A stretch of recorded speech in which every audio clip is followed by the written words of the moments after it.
तो दोस्तों, movie explain series के नए एपिसोड में आपका स्वागत है। आज हम बात करने वाले हैं Thor the dark world movie की।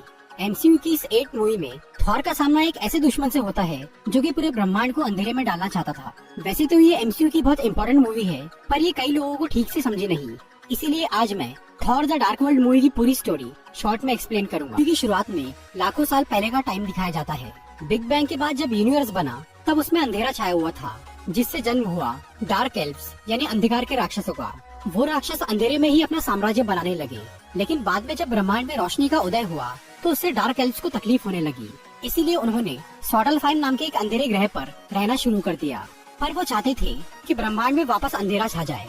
इसीलिए डार्क एल्व्स के राजा मेलिकेथ ने अपनी पावर से रियलिटी स्टोन को ईथर नाम के हथियार में बदल दिया। ईथर की मदद से वो पूरे ब्रह्मांड में अंधेरा फैलाना चाहता था, पर ये काम इतना आसान नहीं था। इसके लिए मेलिकेथ को कन्वर्जेंस का इंतजार करना पड़ा। कन्वर्जेंस एक ऐसा इवेंट है जिसमें कई सारे प्लैनेट्स एक लाइन में आ जाते हैं और उनके बीच बहुत सारे पोर्टल ओपन हो जाते हैं। पर ये घटना 5000 साल में सिर्फ एक ही बार होती है। कन्वर्जेंस के दौरान जब मेलिकेथ ब्रह्मांड पर ईथर छोड़ रहा था, तब एसगार्ड के राजा बोर, जो कि ओडिन के पिता थे, उन्होंने मेलिकेथ पर हमला किया। एसगार्ड वालों ने वहाँ कई राक्षसों को मार दिया और उनसे ईथर छीन लिया। फिर उन्होंने ईथर को एक अनजान जगह पर छुपा दिया। इसके बाद मेलिकेथ अपने बचे हुए साथियों के साथ वहाँ से भाग जाता है और वो सब एक गहरी नींद में सो जाते हैं। फिर 5000 साल बाद सन 2013 में लोकी को ओडिन की अदालत में पेश किया जाता है। लोकी ने धरती पर जो हंगामा किया था, उसकी वजह से ओडिन उसे जिंदगी भर कैद में रहने की सजा देते हैं। दूसरी तरफ थॉर अपने दोस्तों के साथ 9 ग्रहों को संभालने में लगा था। 2 साल पहले जब बाइफ्रॉस्ट टूटा था, तब से एसगार्ड वाले दूसरे ग्रहों पर नहीं जा पा रहे थे। इसीलिए सभी जगहों पर एलियंस ने आतंक मचा दिया था। पर अब टेसेरेक्ट क्यूब की पावर से बाइफ्रॉस्ट को ठीक कर दिया जाता है और थॉर सभी ग्रहों पर शांति स्थापित करता है। दूसरी तरफ पृथ्वी पर जेन फॉस्टर एक रिसर्च के लिए लंदन गई हुई थी। वहाँ पर एक बिल्डिंग में ग्रेविटी अजीब तरह से काम कर रही थी। जब जेन उसकी इन्वेस्टिगेशन करने जाती है तो वो अचानक वहाँ से गायब हो जाती है। असल में ये सब इसीलिए हो रहा था क्योंकि अब फिर से कन्वर्जेंस का वक्त नजदीक आ गया था। उससे ग्रेविटी कम हो रही थी और हर जगह पोर्टल्स खुलना शुरू हो गए थे। ऐसी ही एक पोर्टल से जेन फॉस्टर उस प्लेनेट पर पहुंच जाती है जहां पर ईथर को छुपा के रखा गया था। वहां जब जेन ईथर के पास जाती है तो वो उसके शरीर में घुस जाता है, जिससे वो बेहोश हो जाती है और घंटों तक वहीं पड़ी रहती है। उधर एसगार्ड में जब हाइमडल थॉर को ये बताता है कि जेन फॉस्टर कहीं गायब हो गई है, तो थॉर उसे ढूंढने के लिए पृथ्वी पर आता है। तब तक जेन वापस लौट गई थी और अब उसकी बॉडी से भयानक रेडिएशन निकल रहा था। ये देखकर थॉर जेन का इलाज करने के लिए उसे एसगार्ड लेकर जाता है। वहाँ पर जब ओडिन जेन को देखते हैं तो वो समझ जाते हैं कि उसकी बॉडी में ईथर है और वो ईथर धीरे धीरे उसकी जान ले रहा था। ओडिन और एसगार्ड के डॉक्टर्स जेन की बॉडी से ईथर निकाल नहीं पा रहे थे। इसीलिए जब तक जेन ठीक नहीं हो जाती, तब तक उसे एसगार्ड में रखने का फैसला किया जाता है। दूसरी तरफ मेलिकेथ को जैसे ही ये महसूस होता है कि किसी ने ईथर का इस्तेमाल किया, तो वो होश में आ जाता है और वो फिर से अपने अधूरे मिशन को पूरा करने में लग जाता है। मेलिकेथ अपने कमांडर अलग्रिम को चालाकी से एसगार्ड की जेल में भेज देता है। वहाँ पर अलग्रिम जेल तोड़ के सभी कैदियों को आजाद कर देता है, ताकि इससे सबका ध्यान भटक जाए और मेलिकेथ की सेना एसगार्ड में घुस पाए। जब ओडिन और थॉर कैदियों को संभाल रहे थे, तब मेलिकेथ अपनी फौज के साथ एसगार्ड के अंदर आ जाता है और वो ईथर हासिल करने के लिए जेन फॉस्टर के पास पहुँचता है। वहाँ थॉर की माँ फ्रीगा जेन को बचाने के लिए अपनी जान कुर्बान कर देती है और मेलिकेथ को खाली हाथ वहाँ से भागना पड़ता है। फ्रीगा की मौत की वजह से ओडिन बहुत दुखी होते हैं और वो गुस्से में जेन फॉस्टर को जेल में डाल देते हैं और वो मेलिकेथ से बदला लेने के लिए उल्टे सीधे कदम उठाने लगते हैं।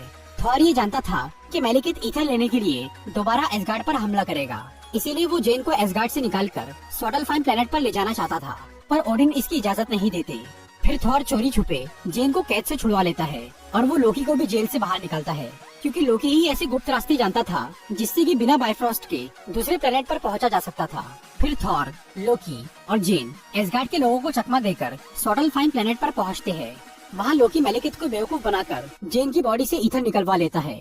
फिर थॉर उस ईथर को तबाह करने की कोशिश करता है, पर वो तबाह नहीं होता। इसके बाद मेलिकेथ ईथर को अपनी बॉडी में एब्जॉर्ब करके वहाँ से चला जाता है। फिर वहाँ लोकी और थॉर की अलग्रिम से लड़ाई होती है, जिसमें लोकी मारा जाता है। फिर थॉर और जेन एक पोर्टल के जरिए पृथ्वी पर पहुँचते हैं।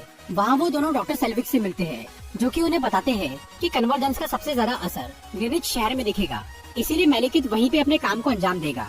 डॉक्टर सेल्विक ने एक ऐसा डिवाइस बना के रखा था जो कि कन्वर्जेंस के वक्त किसी को भी कहीं भी टेलीपोर्ट कर सकता था।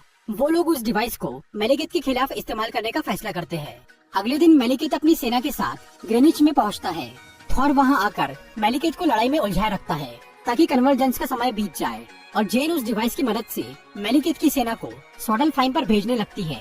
फिर जब लड़ाई के दौरान थॉर मेलिकेथ से कुछ देर के लिए अलग होता है तो वो उन पोर्टल के जरिए ब्रह्मांड पर ईथर छोड़ना शुरू करता है। लेकिन तभी थॉर वहाँ आकर मेलिकेथ पर उस डिवाइस से हमला करता है और जेन उसे स्वॉडलफाइम पर टेलीपोर्ट कर देती है। फिर मेलिकेथ के शिप को भी उसी के प्लेनेट पर भेज दिया जाता है, जिसके नीचे दबकर मेलिकेथ मर जाता है। अब कन्वर्जेंस का वक्त बीत गया था और ब्रह्मांड मेलिकेथ के कहर से बच चुका था। थॉर एसगार्ड लौटकर ओडिन से अपने गुनाहों की माफी मांगता है और वो एक बार फिर राजा बनने से इनकार कर देता है। फिर थॉर के वहाँ से जाने के बाद हमें पता चलता है कि वहाँ ओडिन के रूप में लोकी बैठा हुआ था। लोकी ने इस बार भी मरने का नाटक किया और उसने अपने जादू से ओडिन को धरती पे भेज के खुद उनकी जगह ले ली और वो एसगार्ड में राज करने लगा। मूवी के मिड क्रेडिट सीन में हमें पता चलता है कि एसगार्ड वालों ने मेलिकेथ की बॉडी से ईथर निकाल लिया था और ईथर को एसगार्ड में रखना बहुत खतरनाक था, क्योंकि वहाँ पहले से ही एक और इन्फिनिटी स्टोन मौजूद था। इसीलिए थॉर के दोस्त ईथर को लेकर टेनेलिया टीवान यानी कलेक्टर के पास जाते हैं।